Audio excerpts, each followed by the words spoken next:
and they stay there, and they say yeah, and they stay there.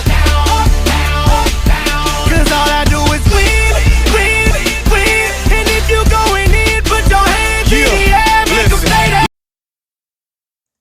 Hello, Canes fans. Welcome back to the Canes Cave. This is Perk with Just Win Canes.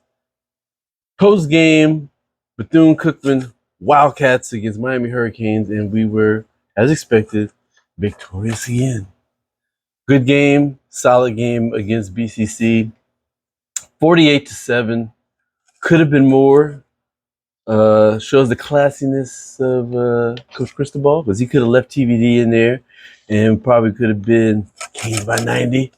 But it wasn't. We pulled him in the second half. We put Emory Williams in, and I think he did a solid job. You watch that guy and you forget that he is a true freshman. Doesn't bode well for Ja'Cory Brown. I think we've established after this point that Ja'Cory Brown is third string, right? There's been a couple opportunities to throw Ja'Cory in games, and it hasn't happened yet. It's been Emory. So I think they trust Emory a little bit more with the offense. They haven't even brought him in for like Wildcat type things or anything. So I feel like his development is still going on as far as what we saw in the spring. He good with his legs, as we already know. I think his deep threat accuracy has not been there. I'm not going to get into all the analytics of this game. All the numbers show that we dominated. We had 589 total yards. I think that puts TVD at 822 yards so far for the season. Good numbers. But once again, listen, no disrespect to Bethune-Cookman. We did what we were supposed to do. It's a team that's not as good as us, doesn't have the same coaching and talent level that we have. So, yes, we were supposed to beat them. We're supposed to beat them handily, which we did. All the numbers and stuff don't mean that much to me. What I will say is with all the positives, right? And there were positives that we could see, even though the competition level was lower.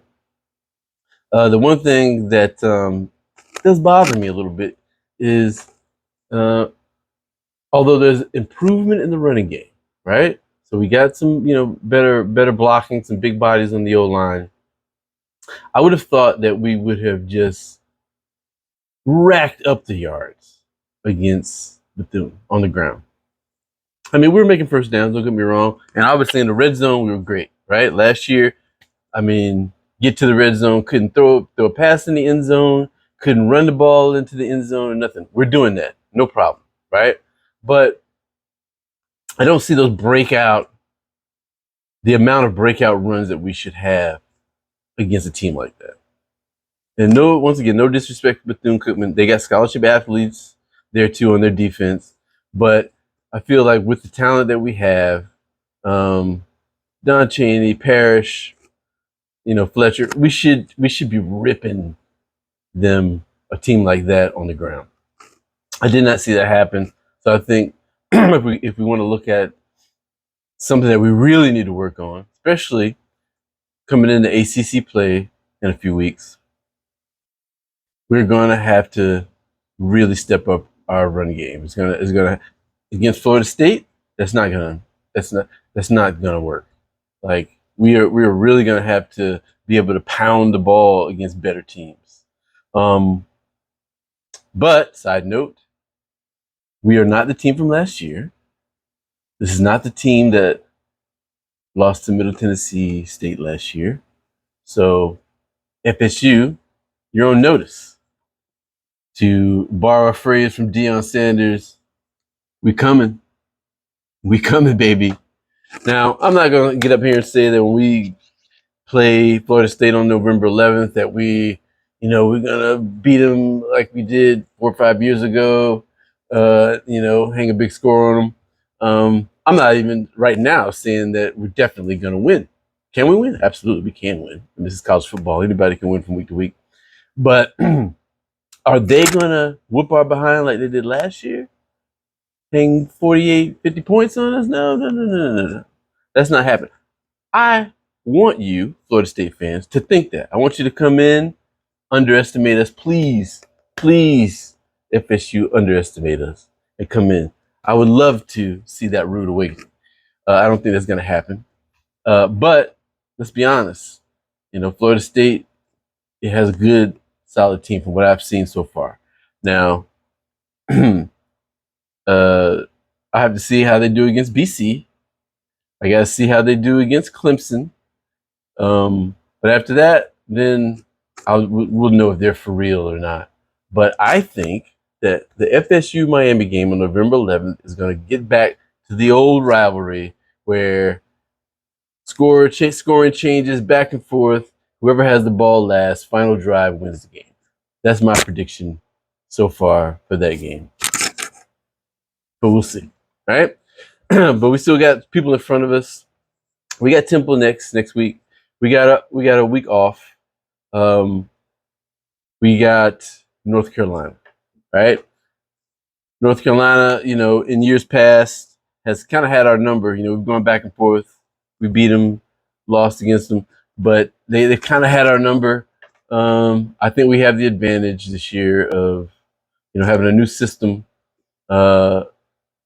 And I think that we're probably going to bring a few things that they haven't seen so far. Obviously, we're not opening the playbook wide open against BCC. I doubt that we'll do it against Temple. But their probably best game to prep for us would probably be A&M. But it's only one game. They've had one game where they can kind of see the playbook. I think, Lance Guidry and Shannon Dawson are going to bring the heat. I think they want that ACC game. They want that another signature win like we did against A&M. And hopefully, the running game improves. I expect TVD to show out. Obviously, he's back. So I've got high hopes for that game, but we got a little time between now and then. My question for you: Should TVD be back in the Heisman conversation? I mean, it's obvious that he hasn't stepped off in skill, right? When you take into consideration that he was injured before, and let's be honest, he got injured because of a deficient offensive line that couldn't protect him. He's got way, way better protection. We got beef on that O-line now. He's got time. He's getting comfortable. We worked the ball around, as we've seen in this game against Bethune-Cookman. It wasn't just Restrepo making all the touchdowns. It wasn't just Kobe Young. We spread the ball around.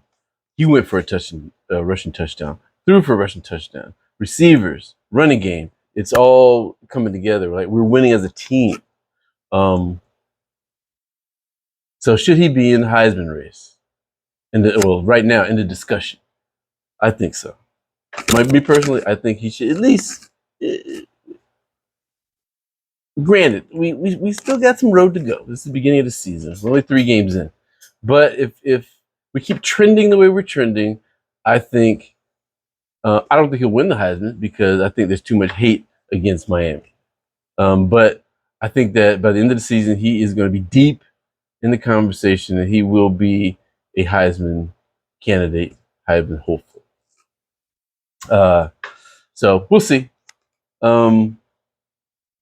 Restrepo, number 7, and when he changes his jersey on special teams, 47. Number 7, love you, man. Restrepo, I mean, it's obvious the relationship that him and TVD have.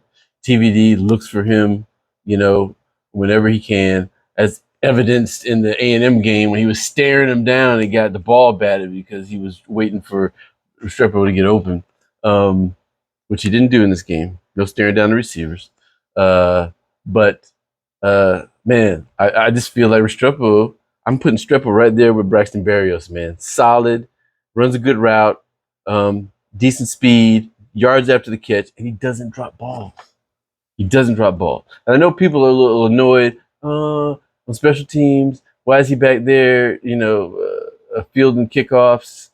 You know, he doesn't have the speed that Jacoby George or Ray Joseph or someone else has. No, but he also doesn't turn the ball over.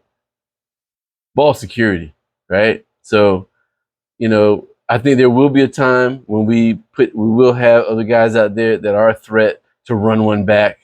But right now, we can't afford to be playing from behind like we do with A&M. We got away with it with A&M. We're not going to get away with that with FSU. We get behind 2 scores in the first quarter, it's going to be a hard mountain to climb back, right?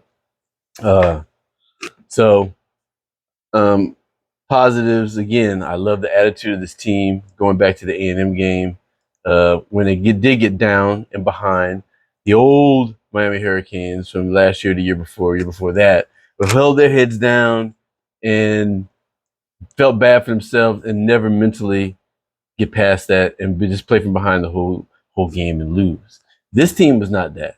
Short memory, made some mistakes early, made some penalties that cost us yardage, but never stopped fighting, never gave up, just kept coming. I mean, shout out to this coaching staff. Shout out for our guys. And I think this is evidence that the culture at Miami is changing. It is trending towards, I'm not going to say the old school because we're heading into a new era, but this is the attitude that the Miami Hurricanes need to have, the culture that the Miami Hurricanes need to have to be a front runner in the ACC and be a college playoff team. Probably not this year, but we are trending towards being a force in the college football landscape, which we have not been for a very long time. Am I saying we're back? Like Coach Cristobal said, we're back to work, right? So anyway, good win today, solid win. We got Temple. Stay tuned to the channel, and we'll break down the game against Temple within the next week and what we have against them and then after that heading into the off week. All right. I'll have a great day. Have a great weekend watching college football. Go Canes.